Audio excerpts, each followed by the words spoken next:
Now hey guys, welcome back to the channel and another Swiss 001 video. Now guess where we are today? It does appear to be a quite cold place. We are actually going to explore Antarctica today a little bit more. Yep, this is where we are. This is the Delta Research Station somewhere in Antarctica, as you can tell. Actually not very far from the geographical South Pole of this planet. So yeah, we are definitely in the middle of nowhere, somewhere in the ice. Let's check out how aviation works here. And let me just say one thing, it's very interesting indeed. Now this is actually going to be quite an interesting video as well because we've got some real life data here, like genuinely. For example, I'm recording this video right now on the 21st of October. I mean, that's today obviously. And it's actually tracking the real world time here of the Delta Research Station. Actually right now, while I'm recording this video here in Europe, it's the 20th of October, not the 21st. But here it apparently is. Even though it's actually 2 a.m. here in the morning, indeed, the sun is obviously up because I mean, it's October now. Winter basically has started, which means the season where the sun just won't go down has started, right? Let's just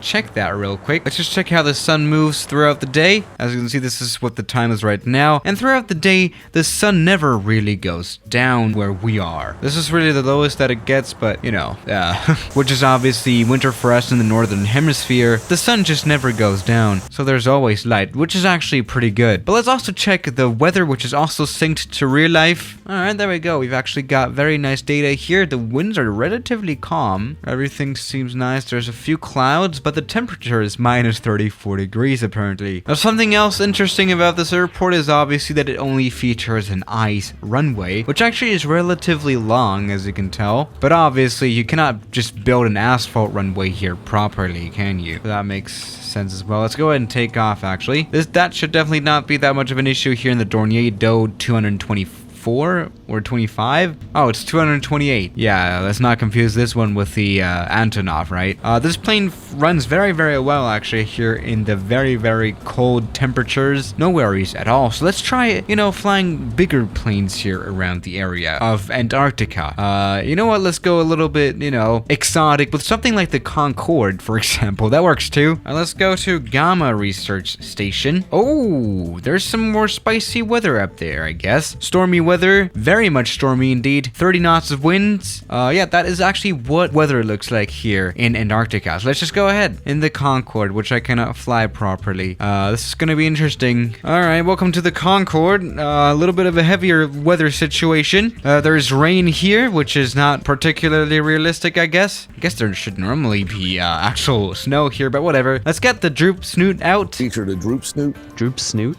Yeah, the snoot would droop.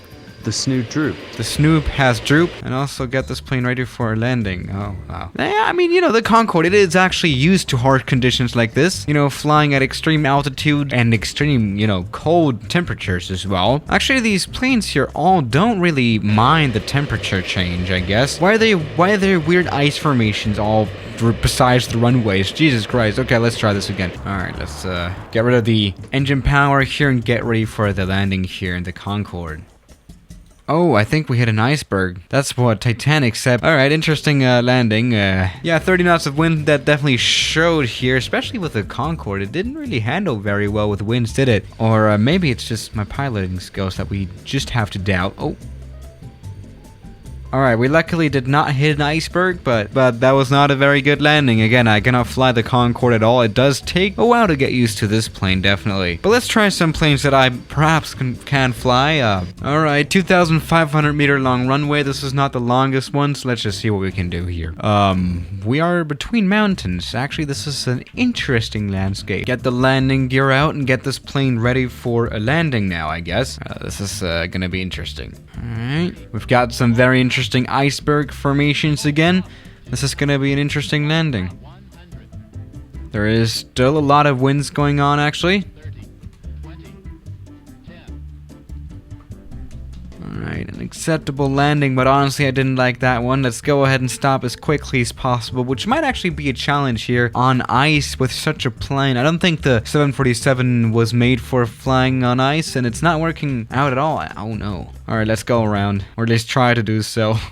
Alright, okay, I think the actual rain here as well mixed with the ice. I mean, you know, I've already said this, I don't think there's a lot of rainfall here in Antarctica. I mean, again, we are flying at very harsh conditions. The temperature is -5 degrees though, so that's actually quite nice, but there's quite a lot of storms going on as well. Wait, -5 degrees in Antarctica? I don't think so, honestly, but now we're coming in with a little bit less speed. Maybe we can now do a successful landing here. Probably not, though.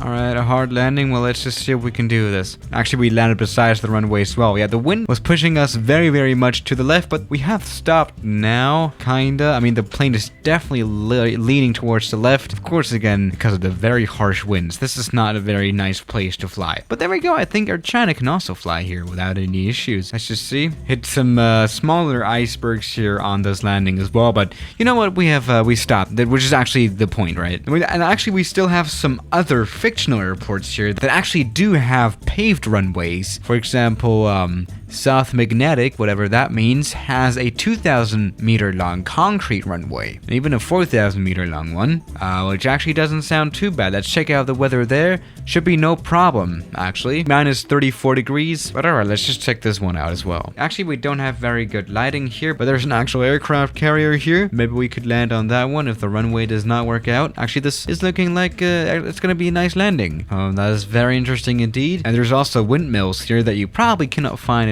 in real life in Antarctica, but whatever. Let's just come in here for a nice landing here at dawn. And actually, this is not the longest runway, so this is interesting anyway. Wasted. Come on, you have seen worse landings, haven't you? And that was actually a stopping distance of 0 meters, actually. You know, the 747 is a ridiculously fast stopper. Alright, this was a nice landing here as well. Where the hell is this, though? In the southeast of Antarctica, I guess. Yeah, I think, you know, maintaining, like, actual paved concrete runways like this would be very, very hard to maintain here in Africa. I mean, these conditions here are very harsh. Well, whatever. Let's check out some other airfields that we might also can find here in the area. Alright, there's also Gamma with a little bit of a longer runway, but very, very harsh conditions as well. Jesus Christ. Oh my goodness. Not very good visibility and a lot of rain again, which is interesting. We've actually got a little bit of a research station down here, I guess, with an alien tower or alien looking tower that we can also find in Area 51. Alright, we're coming in hot, but we need to land. Let's go ahead and land then. Again, we have got some severe icebergs on the left and right hand side of the runway, which is probably not realistic. And we've got some very hefty wind from the right. Oh, that was no butter at all. Jesus. Oh yeah, the landing meter's actually very much wrong, I guess. And we've crashed into an actual iceberg. Now we've actually totally gone Titanic mode. Yeah, let's check that landing again. Why was it so butter, according to the landing meter? Yeah, we hit the wing first, not procedure, but we did stop. Yeah, I mean, you know, Air China could still fly here to Antarctica, right? I guess there will be a lot of Chinese tourists wanting to fly here as well, right? So, yeah, guys, thank you for watching today's video, and I'll see you tomorrow. As always, good night.